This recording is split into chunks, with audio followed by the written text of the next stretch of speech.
Hey everybody, welcome back to my channel. Today I'm going to be reviewing a product that is an add-on to a product that I reviewed a couple of weeks ago. That product that I reviewed then was the Scotty Makes Stuff case for the DJI Pocket 3.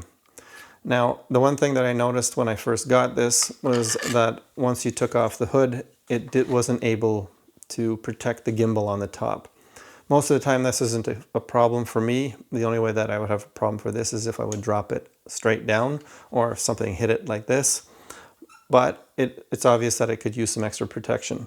So this extra add-on that they've designed is a roll cage for the actual case, which goes on just like that. It's the same mechanism that you used to put on the hood for this case. Easily slides on and off, but it's nice and solid. And when anything falls forward, it's protected by this lip. And if it falls back, protected here. And if it falls straight down, it's protected from any impact that way.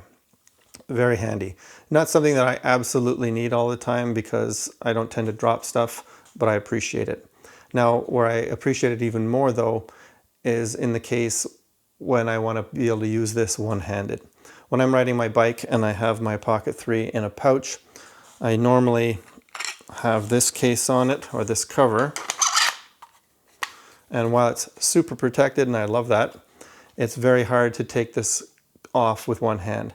The only way to really do it is to unhinge it and then fling it off, which I don't want to do when I'm riding my bike.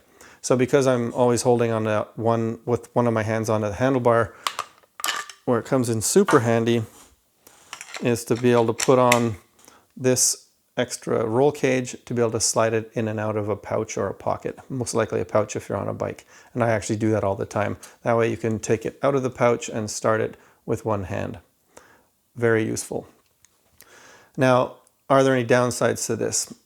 The only thing that I found when I was using this, or what I was curious about and found when I tested it, is that when you're worried about doing any tracking and you want to know how far your gimbal is going to go from one end to the other, when I first saw it, I thought it was going to block it all the time, but then I realized that it still has about a 160 to 170 degree field of view when moving from one side to the next. I tested that out and I could see the edge only at the most extreme edges of how far the gimbal could go anyways on either side. The other side to it too is if you have the gimbal looking up too fast, like if you pan down and the gimbal follows slowly, you might see a little bit of this lip on the top when you pan too quickly. Of course, panning too quickly isn't something you want to do anyways when you're shooting video.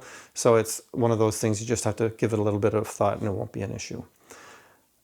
That's it. That's all I wanted to say about this product. I think it's an incredibly smart design. I'd be curious to see what other things that they're going to design for this case, because they've mentioned a few, and I have a few ideas too that I'd love to share with them.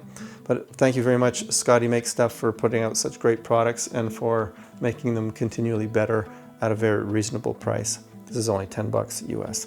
Thanks again. Have fun, and we'll see you in the next video. Bye.